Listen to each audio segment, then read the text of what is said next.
안녕하세요. 국어 강사 조원우입니다.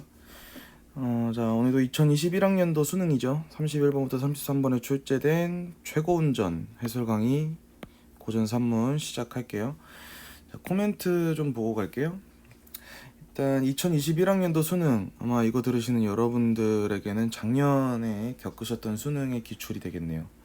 아마 근데 우리 항상 수능 작품이란 게 나의 수능 작품이란 거 끝나고 바로 다시 풀어보지 않으니까 아마 가장 작년에 여러분이 푸셨던 기출 중에 기억에 많이 안 남아있는 게 아이러니하게도 수능이죠. 자, EBS 연계입니다. 수능 특강에 최고 운전이 있었죠. 근데 역시 산문문학의 연계를 우리가 의미를 좀 알 수 있게 다른 부분이 출제가 되었습니다. 보시면 알겠지만 영웅소설의 성격이고요. 사건 전개가 그리 복잡하지 않아요. 그래서 작년에 나왔던 기출, 수능 기출이라고 하면은 고전시가의 3위인곡이랑 그 방홍시와 한수가 나왔죠. 오히려 그 부분이 조금 더 체감 난도가 어렵지 않았을까 하고, 그다음에 현대소설 같은 경우는 사막을 건너는 법, 그리고 이용학의 그리움 이렇게 나왔었는데, 그 중에 문제 자체를 이야기하기에 가장 난이도가 지문도 그렇고 문제도 그렇고 평이하지 않았을까. 자, 바로 내용으로 들어가겠습니다. 승상. 자, 배경은 중국인가 봐요. 나업은 딸 하나가 있었다. 승상 나업과 딸 하나 있었고 제예가 당대에 빼어났다. 자, 딸의 성향이 제예가 당대에 빼어났습니다. 제예라고 하면 제주죠, 제주. 아이는 이 말을 듣고 헌옷으로 갈아입고, 자, 아이가 나왔습니다. 우리 주인공이죠. 거울 고치는 장사라 속여 승상 집 앞에 가서 거울 고치시오라고 외쳤다. 그러니까 지 직업이 아니야 원래 지금. 소저는 이 말을 듣고 거울을 꺼내 유모에게 주어 보냈다. 소저는 소저가 딸이죠. 거울을 꺼내 유모에게 주어 보냈다. 소저는 유모 뒤를 따라 바깥문 안쪽으로 나가 문틈으로 엿봤다. 장사가 소저의 얼굴을 언뜻 보고 반했어요. 언뜻 봤지만 반했어요. 동체 시력 보소, 그쵸? 순해지었던 거울을 일부러 떨어뜨려 깨뜨렸다. 그래서 그냥 거울을 팍 깨뜨려 버렸어요. 유모가 놀라 화내며 때리자. 때리기까지? 아무튼 장사가 울며 말했다. 거울이 이미 깨졌는데 때려 뭐하세요? 저를 노비로 삼아 거울값을 갚게 해주세요. 뻔뻔하네요. 유모가 일에 들어가 일을 승상께 아뢰니 허락하였다. 허락할 줄이야, 그렇죠? 승상은 그의 이름을 거울을 깨뜨린 노비라는 뜻으로, 그러니까 노비를 자원했다는 얘기죠. 파경노라 짓고, 자, 우리 주인공 아이는 파경노가 됐습니다. 짓고 말 먹이는 일을 시켰다. 자, 첫 번째 직업이에요. 말 먹이는 일 시켰다. 말들은 저절로 살쪄 여윈 것이 하나도 없었다. 하루는 성관들이 구름처럼 몰려와 말 먹일 꼴을 다투어 그에게 줬다. 누가 왔다고? 천상의 선관들. 이에 파경로는 말들을 풀어놓고 누워만 있었다. 일은 누가 다 해? 천상의 존재들이 다 해. 자, 이것도 파경로의 뭘 알 수 있는 부분이겠어요? 비범함. 정기적 요소 갑니다. 정기적 요소. 날이 저물어 말들이 파경로가 누워있는 곳에 와 그를 향해 머리를 숙이며 늘어서자 보는 자마다 모두 기이하게 여겼다. 교육도 했어요. 승상 부인은 이 말을 듣고 승상에게 말했다. 승상 부인이 나왔네. 파경로는 용모가 기이하고 탐복할 일이 많으니 필시 비범한 사람일 것입니다. 마부도 천한 일도 맡기지 마세요. 라고 지금 제안한 내용이 뭐야? 천한 일도 맡기지 말자. 승상은 옳게 여겨 그 말에 따랐다. 자, 이전에 승상은 동산에 꽃과 나무를 많이 심었는데 파경노에게 이를 기르게 했다. 두 번째, 꽃과 나무를 일을 기르게, 천한 일 맡기지 말라 했는데 이거는 되게 중요한 일인가 봐요, 그치? 자, 전직했습니다. 말 먹이는 일에서 꽃과 나무를 기르는 일. 이때부터 동산의 화초가 무성하며 무슨 숲으로 만들었어요. 기르게 했더니 조금도 시들지 않아 봉황이 쌍쌍이 날아다. 참새 같은 거 안 와요. 봉황 정도는 와야 돼. 쌍쌍이 날아들어 꽃가지에 기르다. 열흘이 지났다. 파경로는 소저가 동산의 꽃을 보고 싶으나 파경로가 부끄러워 오지 못한다는 말을 들었다. 여러분 이거 문장 잘 파악하셔야 돼. 파경노가 지금 갑자기 왜 부끄러워? 부끄러움의 주체가 파경노가 아닙니다. 부끄러움의 주체는 소저야. 누굴 보기 부끄럽다는 거야? 파경노가 자꾸 그 동산에 꽃을 보고 싶은데 거기 파경노가 있으니까 부끄러워서 오지 못한다고. 이에 파경노는 승상을 뵙고 말했다. 제가 이곳에 온 지 여러 해 지났습니다. 한 번도 노모를 뵙지 못했으니 노모를 뵙고 올 말미를 주십시오. 승상은 닷새를 주었다. 소저는 파경노가 귀향했다는 소식을 듣고 고향에 갔다는 소식을 듣고 동산에 들어와 꽃을 보고 꽃이 난간 앞에서 우는데 소리는 들리지 않네라고 시를 지었다. 소저가 지은 겁니다. 파경노가 꽃 사이에 숨어 있다가 뭐야 이 새끼 안 갔어요. 이 지금 엄마 판 거 아니야? 너무 한 번도 못 봐가지고 노모를 뵙지 못했다고 몇 년 동안. 그래서 뵙고 올게요 했는데 꽃 사이에 숨어 있었어요. 자, 새가 숲 앞에서 우는데 눈물 보기 어렵네라고 시로 화답했다. 얘는 최치원이 지은 겁니다. 파경노가 지은 겁니다. 상당히 그 구애 작업, 헌팅이라 그러죠. 참 적극적인 친구죠. 우리 주인공. 소자가 부끄러워 얼굴을 붉히며 돌아갔다. 자, 저 또 부끄럽죠. 뭐야, 안 갔어? 자, 중국 황제는 신라 왕에게 석함을 보내 그 안에 있는 물건을 알아내 실에 지어 올리라 명한다. 자, 중력 줄거리입니다. 다시 잡아주세요. 중국 황제 신라 왕에게 석함을 보내 그 안에 있는 자 석함 이게 미션인가봐. 안에 있는 물건을 알아내 실을 지어 올리라 명한다. 신라 왕은 이를 해결하지 못하고 나업에게 과업을 넘긴다. 나업이 누굽니까? 승상이죠.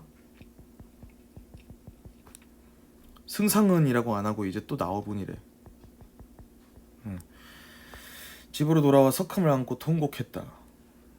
여기 중력 줄거리는 안 나와 있는데 왜 통곡까지 하냐면 이거 못 맞추면 그러니까 신라 왕에게 퀴즈를 냈잖아요. 중국 황제가 신라 왕이 맞출 수가 없으니까 이제 그 괜히 승상한테 시켜서 이거 못하면 니네 집안 다 노비로 만들어 버린다고 그랬습니다. 자, 파경노는 이 말을 듣고 사람들에게 왜 우는지를 물었다. 뭔 일 있어요? 사람들이 모두 말해주자. 그러니까 중국 황제가 신라 왕에게 뭘 보냈는데 신라 왕이 우리한테 맡겼는데 우리가 이거 못 맞추면 어떻게 된대. 말해주자. 잠옷 기쁨을 띠며 뭐야 사이코패스야? 꽃가지를 꺾어 외청으로 왔다. 이건 왜 꺾는데? 꽃가지. 소조가 슬피 울다가 문득 벽에 걸린 거울에 비친 그림자를 봤다. 뭐 호러야? 갑자기? 속으로 놀라 창틈으로 엿보니 파경노가 꽃을 들고 서 있었다. 어휴 깜짝이야. 소조가 이상해 여겨 묻자 그 꽃을 들고 왜 거기 서 있어? 시치미를 떼며 말했다. 그대가 이 꽃을 보고 싶다 하여 그대를 위해 가져왔소. 시들기 전에 받아보시오. 뭐야? 뭐 석함 얘기를 하려고 온 거 아니었어요? 근데 갑자기 꽃다발 가져와서 구애하고 있네요. 소조가 한숨을 크게 쉬니 파경노가 위로하며 말했다. 여기서 이제 소조의 반응을 확인하는 거죠. 그 걱정. 파경노가 여기다가 위로해 줍니다. 거울 속에 비친 이가 반드시 그대 근심을 없애줄 거예요. 거울 속에 비친 이가 누구야? 나. 파경노죠. 그러니까 없애줄 것이요. 근심치 말고 꽃을 받으시오. 소조가 꽃을 받고 부끄러워하며 몇 번 부끄러워했는지 한번 세보세요. 안으로 들어갔다. 얼마 뒤 소조는 파경노의 말을 괴이하게 여겨 승상께 말했다. 어떤 말? 이 말. 파경노의 말을 괴이히 여겨 승상께 말했다. 파경노가 비록 어리지만 재주가 남보다 뛰어나고 신인의 기운이 있어 석함 속의 물건 알아내어 시를 지을 수 있을 것입니다. 승상이 말했다. 너는 어찌 쉽게 말하느냐. 만약 파경노가 할 수 있다면 나라의 이름난 선비 가운데 한 명도 시집지 못해 이 석함을 나에게 맡겼겠느냐. 야, 노비 따위가 할 수 있으면 나라 가운데 한 명도 이걸 못했겠냐? 승상인 나한테 맡겼겠냐? 소조가 말했다. 뱁새는 비록 작지만 큰 샘매를 살린다 합니다. 그가 비록 노동하나 큰 재주를 지니고 인지 어찌하겠습니까? 뭐 그렇다면 여기서 뱁새는 뭐 좀 천한 새인 것 같은데 여기서 파경노를 비유하는 거겠고요. 큰 샘매를 살린다 합니다. 이건 뭐 살리는 대상이겠죠. 뭐 나라거나 큰 나라, 혹은 뭐 큰 승상이거나 등등. 아무튼 비유를 사용하고 있네요. 이어서 파경노가 걱정하지 말라고 해서 저한테 걱정하지 말라 그랬어요 라고 했으면 고했다. 만약 그가 시리 지을 수 없다면 어찌 그런 말을 냈겠습니까? 그냥 말한 걸 수도 있는데. 원컨대 그를 불러 시험 삼아 시리 짓게 하소서. 승상이 파경노를 불러 구슬리며 말했다. 만약 이 석함 속의 물건을 알아내 시리 짓는다면 후한상을 줄 것이고 마땅히 네 뜻을 이루어 주겠다. 파경노가 거절하며 말했다. 야, 이 새끼 이거 뭐 하자는 거죠?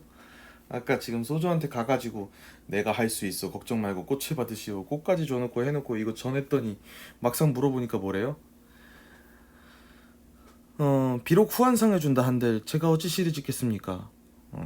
싫다. 거절이죠. 소조가 이 말을 듣고 승상에게 말했다. 살고 싶고 죽기 싫은 게 인지상정입니다. 옛날에 어떤 이가 사형을 당하게 됐을 때 그에게 네가 만약 시리 짓는다면 마땅히 사면해주겠다 했습니다. 옛날에 그랬어요? 자, 그 사람은 무식한 이였으나 그 말을 따랐습니다. 하물며 파경노는 문학이 넉넉해 시리 지을 수 있지만 거짓으로 못하는 채 하고 있습니다. 뭐 정확하게 간파하긴 했는데 지금 아버님께서 그를 겁박하시면 어찌 삶을 좋아하고 죽음을 싫어하는 마음이 없어 복종치 않게 그러니까 살고 싶어하는 마음 때문에 복종하지 않겠습니까? 뭐 하자는 얘기야? 아무튼 종합해 보면은 협박하자 이 얘기죠.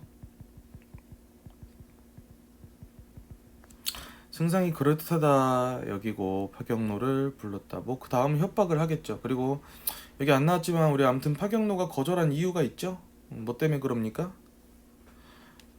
이제 결국 궁극적인 목표는 뭐야? 신라의 구원이 아니고 소저예요. 이제 그 와이프로 삼아달라. 당신 딸 승상에게 당신 딸 와이프로 삼아달라나 라고 하고 그 딸이 희생을 하죠. 그래서 궁극적인 목표는 딸을 이 소저를 부인으로 삼는 거 그걸 위해 지금 최대한 자신의 이익을 위해 설득 뭐라고 해 협상 중이다. 여러분 협상 문제 많이 푸시죠? 자 바로 들어가 볼게요. 문제로 지문 자체 잠깐만 얘기를 해보면 지문 자체가 그렇게 안 어려웠어. 왜 안 어려웠을까? 여러분들 이거 조금 쉽게 읽힌 느낌이었다면 아마도 서사구조의 흐름도 뭐 단순하고요. 그 다음에 그 여기 모르는 단어가 잘 보세요. 모르는 단어가 별로 없을 거야. 그 여러분 실력이 늘어서 그래가 아니라 어려운 한자어 어휘나 뭐 그런 것들이 많이 나오는 소설 자체가 아닙니다. 아니어서 아마 여러분들이 읽기에 조금 편했고 문장 구조와 그 발화의 말투도 지금까지 여러분들이 좀 힘든 걸 겪었던 고전 소설보다는 조금 더 쉽게 읽히지 않았을까 하는 생각입니다. 자, 바로 적절한 것은 들어가 볼게요. 시간의 역전. 그럼 뭐야? 역순행적 구성이란 얘기잖아. 지금 과거로 돌아가는 부분이 있어 없어? 없어. 서술자의 개입 없었습니다. 확인해 보세요. 인물의 희화화 없었고요. 반전 효과도 아니다. 인물 간의 대화를 통해 사건 해결의 해결 방안을 제시하고 있다.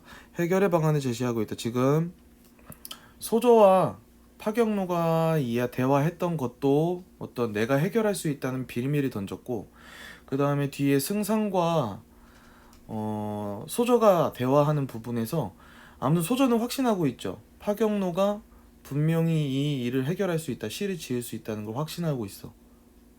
그때 그러면은 설득을 해서 안 되니까 협박을 해보자 라고 하는 거. 아무튼 그들 입장에서 사건 해결의 방안을 제시하고 있는 중이죠. 대화를 통해. 답은 4번이 되겠습니다. 꿈 안 나왔어요. 자, 쉽습니다. 넘어가서 바로 적절하지 않은 거 들어갑니다. 유무에게 자 소재 기능입니다. 부정발문이고 뭐 몇 개 안 나왔잖아요. 거울, 꽃, 시 정도로 압축할 수 있겠다. 자, 유모에게 주어 보낸 거울은 아이가 소조의 얼굴을 보게 되는 계기를 만들고 그쵸? 그래서 거울을 깨뜨려 가지고 보게 되잖아요. 벽에 걸린 거울은 파경노가 소정에게 자신의 존재감을 드러내는 계기를 만든다. 그 아까 소조가 거울을 봤더니 꽃 들고 정말 무섭게 서 있었던 그거 맞죠? 깨뜨린 거울은 아이가 파경노라는 이름을 얻고 승상의 집안으로 들어가는 계기가 되고 여기까지는 틀린 말 전혀 없죠. 파경노가 관리한 동산의 화초는 승상 부인으로부터 인정받는 계기로 작용한다. 자, 우리 화초는 몇 번째 직업이었죠? 우리 그 승상한테 받은? 두 번째 직업이었지? 첫 번째 직업은 뭐였죠? 말 기르는 거였지? 그러니까 말 기르는 거에서 승상 부인이 제주를 인정했고 천안일 시키지 말라 그랬고 그 다음 화초를 관리하게 됐어요. 그러니까 순서가 틀렸습니다. 사건과 그러니까 사건 소재와 그리고 어떤 내용, 인물 관련 내용과 지금 그 부분이 아니다. 틀렸다. 그럼 뭐라고 해야 돼 이거? 말 기르는 일에서 인정을 받았습니다. 그래서 인정. 자, 동산의 꽃은 소조가 보고 싶었으나 파경로로 인해 접근하기 어렵게 된 대상이고 그래서 휴가 간다 그러죠. 답은 2번이고. 파경로가 들고 서 있던 꽃은 소조에게 자신의 마음을 전달하기 위한 수단이다. 고백이죠. 동산에서 화답한 시는 파경로가 소조와 교감하기 위해 읊은 것이고 그랬죠. 석함 속 물건에 대한 시는 파경로가 해결할 수 있다고 소조가 기대하는 과제이다. 확신은 아니고 기대하는 과제이다. 여기까지는 부정할 수 없죠. 그러니까 지금 아빠한테 가서 얘기하고 있잖아요. 할 수 있을 것 같다고. 석함 속 물건에 대한 시는 나업에게 슬픔을 유발하는 과업이지만 확인해 볼까요? 통곡했다 있으니까 충분히 슬픔을 유발이라고 얘기할 수 있겠죠? 통곡. 자, 파경로에게는 소조의 슬픔을 해소시킬 수 있는 있는 수단이다. 오케이, 맞는 말입니다. 자, 그래서 답은 2번이 되고 안 어려웠습니다. 자, 적절하지 않은 거 감상합니다. 보기는 선지 해석의 틀이다. 자, 최고운전. 비범한 인물로서의 최치원을 형상화했다. 여기서 이제야 얘기했네요. 그치? 최치원이죠. 우리 신라시대 실존학자. 주인공은 문제 해결의 국면에서 치밀한 기지당당함을 보인다. 어느 부분 가지고 얘기할지 알겠네요. 또한 초월적 존재의 도움을 받으면서도 우리 어딘지 알 것 같죠? 선관. 이에 전적으로 의존하지 않고 자신이 지닌 신이한 능력을 발휘하여 개인의 문제와 개인의 문제도 해결하고 국가의 과제도 직접 해결한다. 뭐 유충렬이 생각이 나는데요. 이는 당대 독자들이 원했던 새로운 영웅상을 최치원에 투영하여 작품 속에 구해낸 것이다. 뭐 독자들이 원했던 영웅상이다까지. 자, 문제로 갑니다. 1번 아이가 헌옷으로 바꾸어 입고 거울 고치는 장사라 속이는 장면은 최치원이 치밀한 면모를 지닌 인물임을 보여주는군. 그렇게까지 속여서 지금 거울을 깨뜨려서 그 노비로 들어가서 헌팅하고 싶은 대상에게 접근하는 거. 치밀한 면모를 지닌 인물임을 보여주는군. 부정할 수 없겠습니다. 파경로에게 선관들이 몰려와 말먹이를 가져다 두는 장면은 최치원이 초월적 존재에게 도움을 받는 인물임을 보여주는군. 그러면 선관들 말먹이를 가져다 줬죠. 그리고 그러면 초월적 존재 부정할 수 없죠. 3번에 파경로가 기른 뒤로 화초가 시들지 않아 봉황이 날아드는 장면은 최치원이 신이한 능력을 지닌 인물임을 보여주는군. 뭐 봉황이 날아오는 건 신이하지 않나요, 여러분?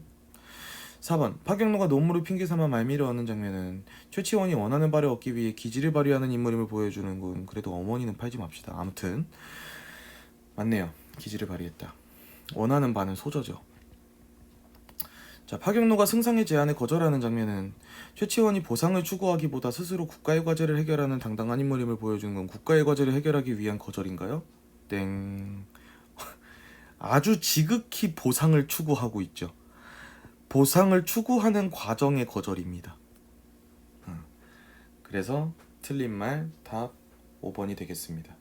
만약에 이 소설이 뭔 말인지 모르고 이 44번에 해당하는 세 번째 문제를 틀렸다 여러분 수능에서 그러면 최치원이란 캐릭터를 잘못 파악하신 거고 그 다음에 그 막판에 지가 해결할 수 있다고 하고 거절한 그 부분을 여러분 자의적으로 잘못 해석하신 거야. 최치원 캐릭터 가지고 파악을 하셨어야 되는데 그 부분 말고는 자, 어려운 지문이 없었을 겁니다. 자, 누군가한테는 작년 수능 그 정신적 외상, 트라우마라 그러죠.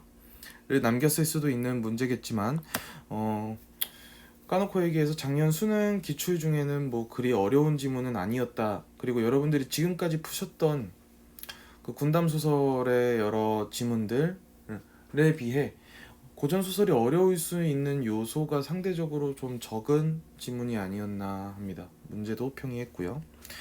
자, 네. 최고운전 해설 강의 여기까지 하겠습니다. 피드백 때 질문거리 가져오시고 수고하셨습니다.